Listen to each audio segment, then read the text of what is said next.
The clip that you're about to listen to is from the latest ImpTab Unpolished episode that we just released today over on our Patreon. If you like what you hear and you decide you want more, all of our patrons, starting even at the lowest tier, get access to the full episode in audio and video format, as well as our entire backlog of bonus episodes that we've recorded up to this point. You can head on over to patreon.com/improvtabletop to learn more and see all the different rewards available there. Now, on with the show. So the first thing you're going to notice as you approach in the darkness is there is a sort of hastily constructed crossbuck that has been put across the road leading into like the visitor center area. And there's a sign when you get close, like Judd hops out to go read it and comes back and he says, apparently the caverns have been closed for the past couple months or something. What? Yeah, and they aren't like citing any references as to why, but he like hops onto his phone and starts Googling. Is like, okay, there are some reports of like staff members and a couple of visitors going into the caverns and just not coming back out, and people going to find them and also not coming back out. Yeah, that happens in cave systems. Pretty common. Yep. Not me, though. I'm little. Let's go. Yeah, so Judd just he kicks over this hastily constructed barrier and continues driving through. And you get there and you can see, yeah, there's the visitor center with the gift shop and all that, and then a couple of paths that are leading into the cavern system itself. Ned? Are you in there? There? I'm going to make a roll real quick. You hear from inside the caverns, Connor!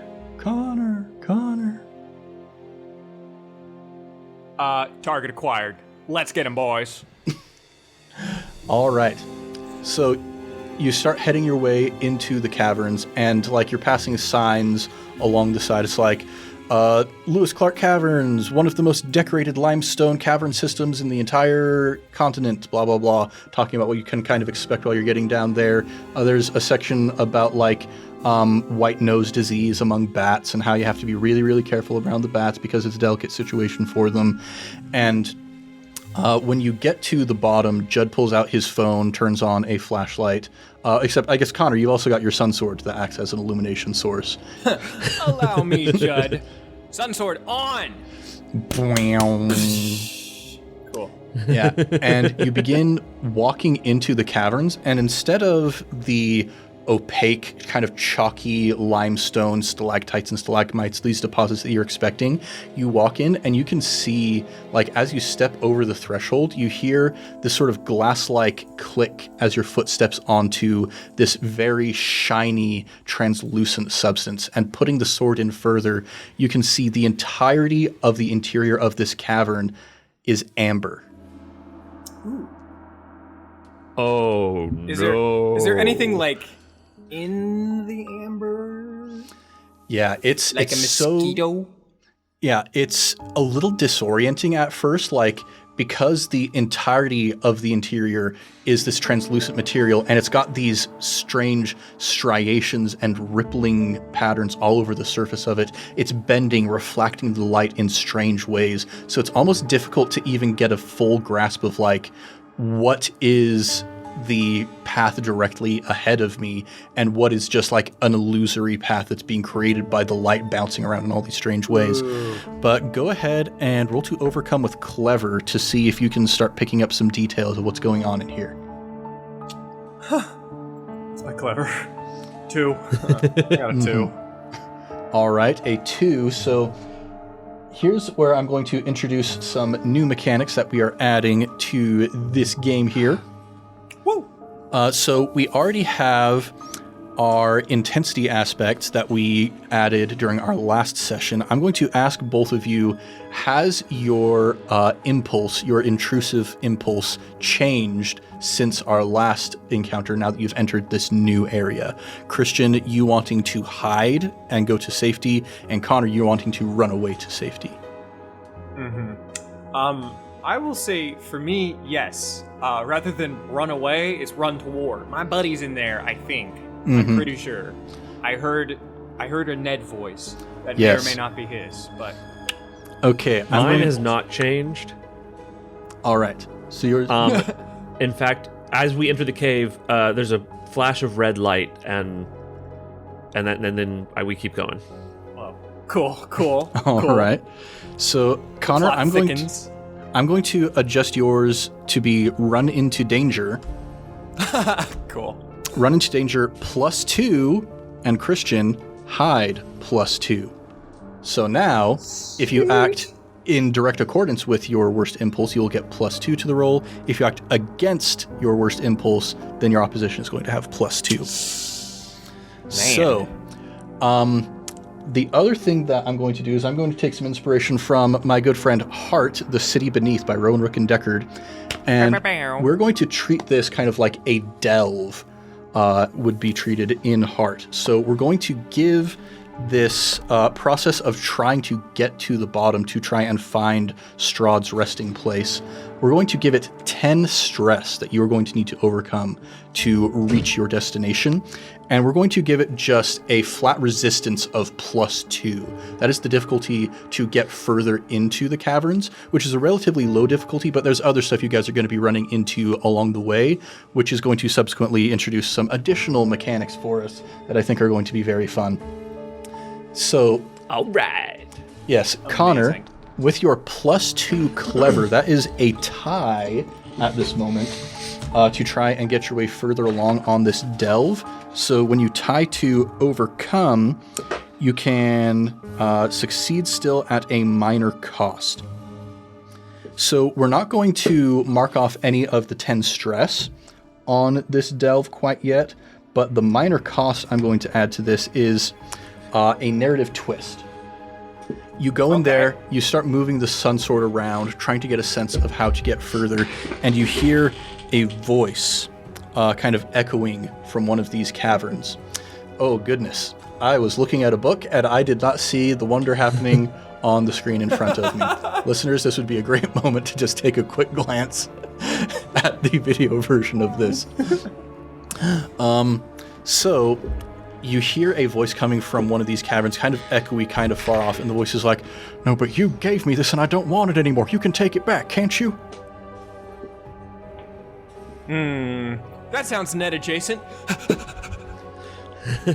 All right, and you go running into danger, and you're following the sound of the voice, and you kind of turn a corner, and you can now see in front of you there is what appears to be a man in like a park ranger looking uniform, got the sort of khaki short sleeve button up, got the hat, got the olive drab pants, and is speaking to what appears to be like a carving coming out of the wall. And you can see that there is a harsh pinprick of light at the center of this carving.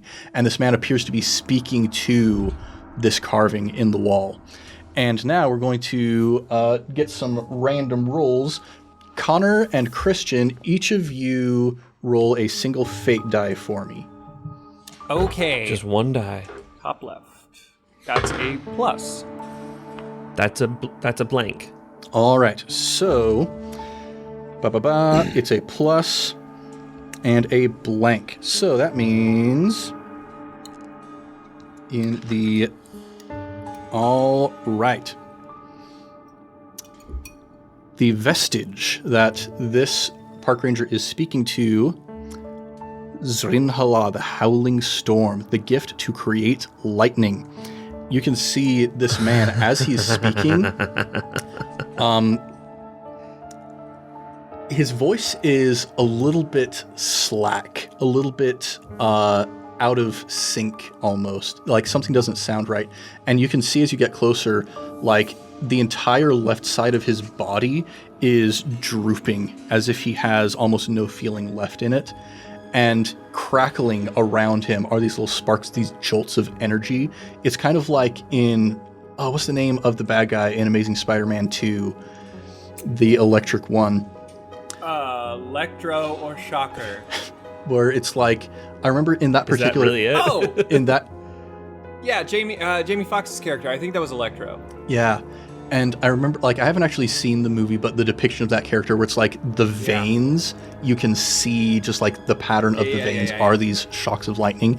And every time one of these jolts like goes through this park ranger's body, you see him like jump and falter and kind of like barely hold himself upright, scream out in pain, and turns back to this vestige, says, "You gave this to me, you can take it back, can't you? I don't want it anymore." Don't worry, Ranger guy, I'll save you. I'm gonna do a running kick at the Ranger. Okay, so That is the correct thing to do. If someone's getting electrocuted, Kick them. Shove them or kick them or tackle them. Yep. All right, and you are running into danger forcefully, so even though you have 0 forceful, because of your intensity aspect, you get +2 to this roll. Yeah. Oh, all right. I got a +2 on the roll, so 4. 4, all right, and I'm going to roll for this ranger with clever to see if he'll be able to get out of the way in time, and that is a +3 that the ranger gets. Nice. So you do successfully kick him out of the way. Boom. And he falls to the ground and kind of begins skidding and sliding on the slick amber down the path and is like reaching out, trying to grasp onto something to hold onto. No. And you see he's approaching a drop off, and you can see the glow of the lightning coming from him. Even as he falls over the precipice, you hear kind of a short howl before there is a thud. Not like super, super far down, but you can now hear just this sad moaning and crying as there's like occasionally you can see those crackles of electric light moving up through the amber from below.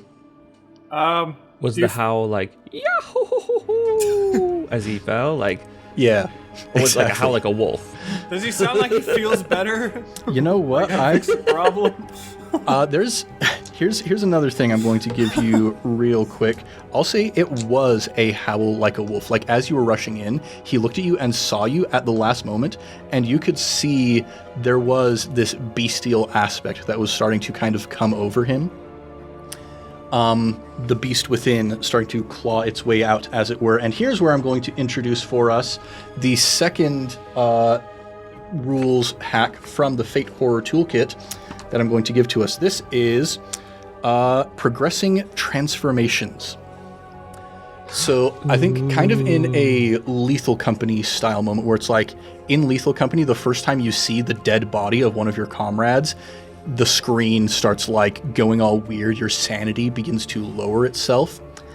And so you start to understand a bit of like the gravity of the situation that you're in these caverns, that with these vestiges offering their power, offering their transformations, sort of the shtick of these caverns is to try and unleash the beast that lives within you, to allow it to take control of you. So each of you, in your 2017 iteration of yourself, what is the hungry, furious beast within you that is controlling your worst impulses, trying to claw its way to the top? It's the biggest enemy of all. Horny man. Guy with a horn. Yeah. Yes. So in terms of like what animal would you relate that to? A rhino. A rhino. Yeah, the beast within me would be, a rhino, a rhinoceros. All right. For me, same as it ever was. I am trying at all times not to go full monkey. Mm-hmm. That's my weaponized ADHD speaking. Because sometimes I just want to ape out, go bananas, but I'm not gonna if I can help it. Yes. All right. So the fun thing about the Beast Within, the Beast Within has stats. It is an extra in Fate terminology. And so as you two look down at, like, through the refracting amber, these occasional crackles of light, hearing the sad moans occasionally interspersed with a yelp and a bit of a howl, you start to feel the gravity of what's happening here, and the beast within is going to try and claw its way out of each of you as you start to come to this realization. So The beast within is going to attack with claw its way out, and I need each of you to try and defend against it to quell it and keep it inside. Oh, that hot dog's not sitting well. Ah.